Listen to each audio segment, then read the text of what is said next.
הגוף הנשי, הווסת, אונס ואלימות נגד נשים, אלות גדולות. אלה חלק מהנושאים החדשים שהביאו אומניות פמיניסטיות לשדה האומנות, ועליהם דיברנו בסרטון הקודם. בסרטון הזה נדבר על החידושים בחומרי היצירות ובפעילות היצירתית האקטיביסטית שהן הביאו לעולם האומנות.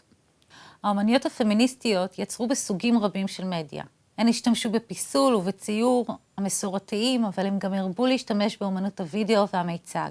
אומנות וידאו היא אומנות שעושה שימוש בטכנולוגיית וידאו וטלוויזיה, אבל יש לה מאפיינים ייחודיים. בדרך כלל מדובר ביצירות קצרות, חסרות עלילה במובן המקובל, והדגש מושם על הקומפוזיציה, הצבעים והצורות. ההתרחשות בדרך כלל מחזורית, הסרט חוזר על עצמו שוב ושוב, ומתאר מצב מתמשך של רגש או מחשבה. המיצג, פרפורמנס באנגלית, הוא מופע בדרך כלל מול קהל, שמשלב את גוף האומן או אומנית עם תחומי אומנות שונים ואביזרים. ביצועי המופע יכולים להיות כתובים מראש או ספונטניים. המיצג יכול להתקיים בכל מקום, בכל זמן ובמשך כל זמן, משניות אחדות ועד ימים שלמים. המופע מתאפיין הרבה פעמים בשיתוף פעולה עם הקהל. מה שנשאר לרוב מהמיצג הוא התיעוד שלו בווידאו ובסטילס. עבור האומניות הפמיניסטיות, הווידאו והמיצג היו צורות ביטוי מושכות וחשובות במיוחד, מפני שהן היו תחום חדש יחסית בתולדות האומנות, והן עוד לא התבססו תחת שליטה גברית. הן התפסו כטריטוריות חופשיות שנשים יכלו לאמץ. והדבר החשוב ביותר הוא שבשתי צורות האומנות האלה יכלו האומניות להציג את עצמן ולהעניק תוכן חדש לגוף האישה. לצד אימוץ צורות האומנות החדשות של הווידאו והמיצג, האומנות הפמיניסטית השתמשה גם במלאכות מסורתיות. למעשה, אחד החידושים המקוריים שהביאה איתה האומנות הפמיניסטית היה הכנסת עבודות היד ועבודות עיטוריות לתוך האומנות הגבוהה. במשך הדורות נשים רקמו, תפרו וקיירו, אבל העבודות שלהן נחשבו מלאכות יד, אומנות נשית ולכן גם אומנות נחותה, עממית. בייחוד מאז תקופת הרנסאנס, שבה התבססו הציור, הפיסול והאדריכלות כצורות החשובות והגבוהות של האומנות. בשנות ה-70, אומניות אמריקאיות כמו מרים שפירו החלו לכתוב על עבודות המחט וההריגה ולהשתמש בהן כדי ליצור שפה אסתטית ייחודית. שפירו הייתה גם מהחברות הבולטות בתנועת הדגם והעיטור שקמה בקליפורניה בשנת 1969. האומניות שהשתמשו במלאכות היד קראו תיגר על שיטת הדירוג ההיררכית ששלטה באומנות המערב, שמצד אחד דחקה את הנשים מתחומי הציור והפיסול, ומצד אחר התעלמה מהיצירתיות שלהן שבאה לידי ביטוי במלאכות היד.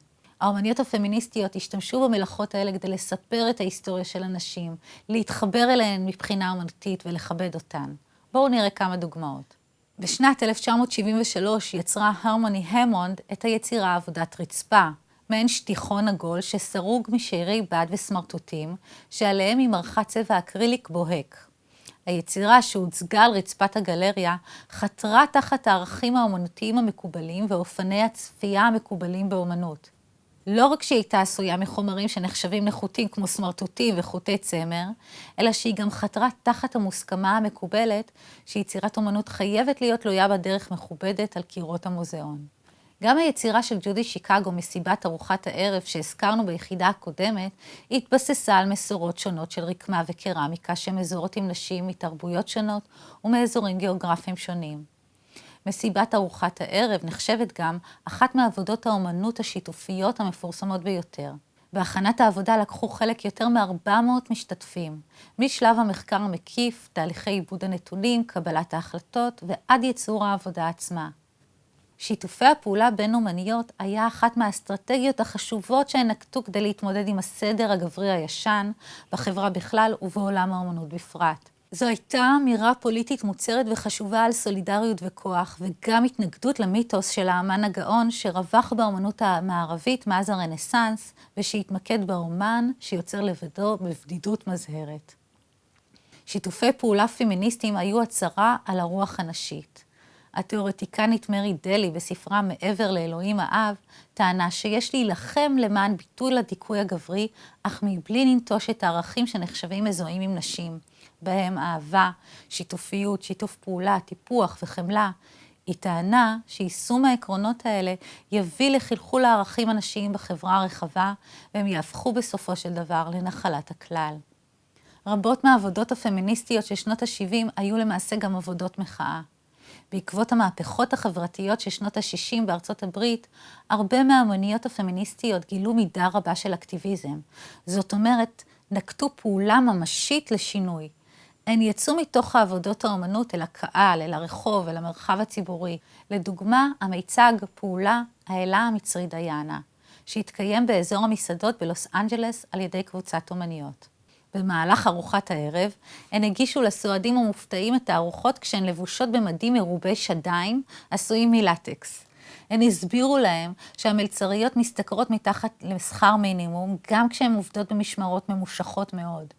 הכוונה הייתה להראות שכיום, בתקופה המודרנית, האישה שבעבר הייתה מזוהה עם האלה דיאנה, שמעניקה שפע וטוב ומזינה את המין האנושי, מדולדלת מכוחה ומנוצלת.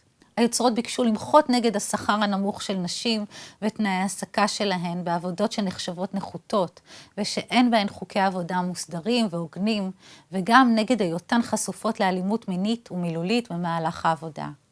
אומניות פמיניסטיות אחרות הצטרפו לפעולות המחאה של התנועה לזכויות האזרח והתנועה נגד מלחמת וייטנאם.